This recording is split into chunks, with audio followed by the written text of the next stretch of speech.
राष्ट्र सर्वप्रथम, राष्ट्र सर्वप्रथम, राष्ट्र सर्वप्रथम,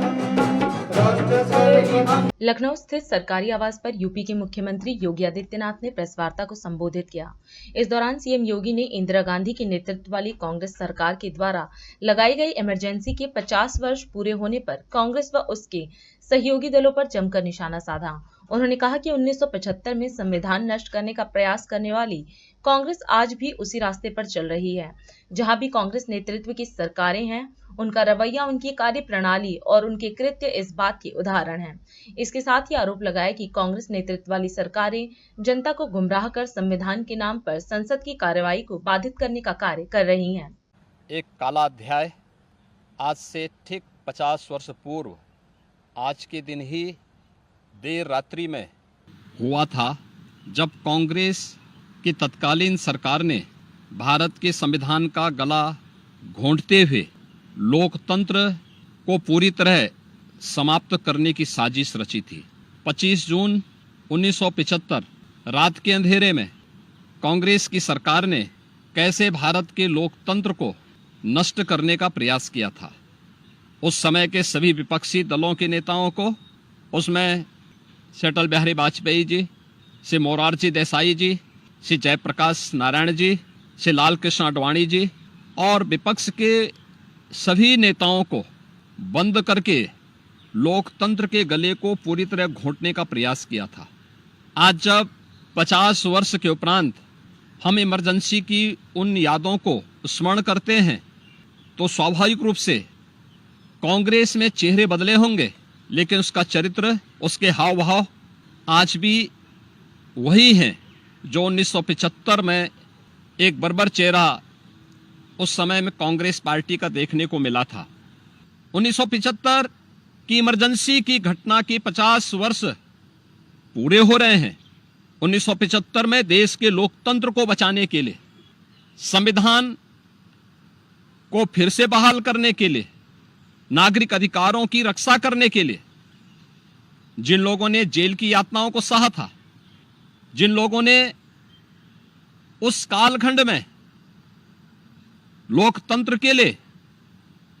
अपना सर्वस्व न्यौछावर करने का कार्य किया था, हमें आश्चर्य होता है कि उनकी वर्तमान पीढ़ी उसी कांग्रेस की गोद में बैठ करके देश को फिर से कांग्रेस की तानाशाही और लोकतंत्र विरोधी, संविधान विरोधी तंग दायरे की ओर धकेलने का कुत्सित प्रयास कर रही है। कांग्रेस आज भी उसी रास्ते पर चल रही है और उसी का परिणाम है। जहां भी कांग्रेस नेतृत्व की सरकारें हैं, उनका रवैया, उनकी कार्यप्रणाली इस बात के उदाहरण प्रस्तुत करते हैं। उनके जो सहयोगी हैं, बंगाल में टीएमसी है, केरल के उनके सहयोगी हैं, या तमिलनाडु के उनके सहयोगी हैं, या कांग्रेस नेतृत्व की सरकारें जहां कार्य कर रही हैं, उनकी कार्यपद्धति को आप देखें। जो लोग जनता को गुमराह करके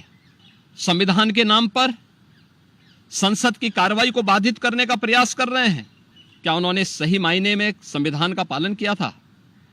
क्या ये सच नहीं कि देश की संसद में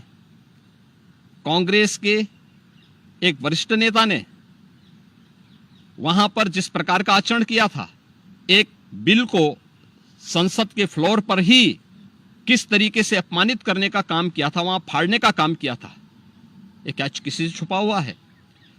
या अन्य अनेक ऐसे कृत्य जिसने लोकतंत्र को कमजोर किया है और लगातार देश के लोकतंत्र को कमजोर कर रही है,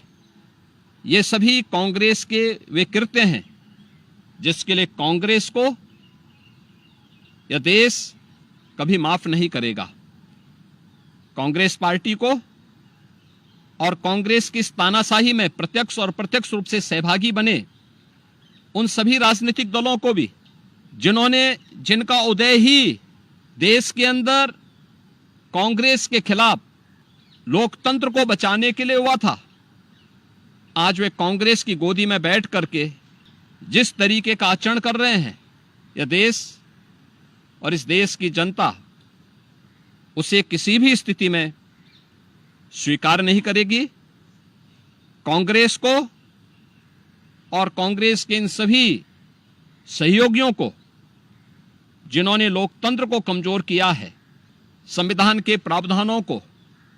समय समय पर मानने से इनकार किया है, इसके लिए आज इमरजेंसी की 50 वर्ष पूरे होने पर इन्हें देश की जनता से माफी मांगनी चाहिए अपने इस कृत्य के लिए और अपने न केवल चेहरे को बल्कि चरित्र को देश के संसदीय लोकतंत्र के अनुरूप ले जाने के लिए अपने आप को तैयार करना चाहिए। राष्ट्र सर्वप्रथम